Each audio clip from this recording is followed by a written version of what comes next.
দেখো কাঁচা আমের ভর্তা। আসসালামু আলাইকুম দেশে থাকা ও বিদেশে থাকা সকল ভাই বোনেরা, আশা করি সবাই ভালো আছেন।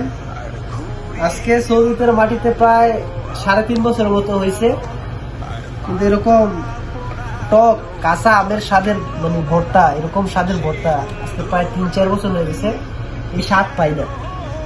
তো আজকে আমাদের সাইদুল ভাই গিয়েছিল ঘুরতে, কিন্তু সৌদির মাজা থেকে একদম কাঁচা টক আম নিয়ে আসছে আমাদের জন্য। এখন এই ভর্তা বানাইতেছি।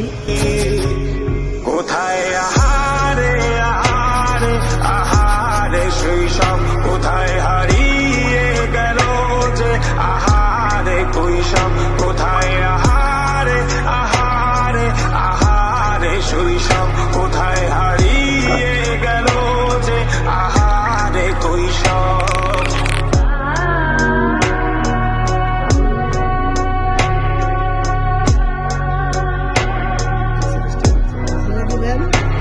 সবগুলোর একটু ভালো করে মিক্স করবেন, ঠিক আছে? দর্শকবৃন্দ দেখতে পাচ্ছেন আমাদের এই আমের কাঁচা আমের ভর্তা তৈরি হয়ে রেডি হয়ে গেছে।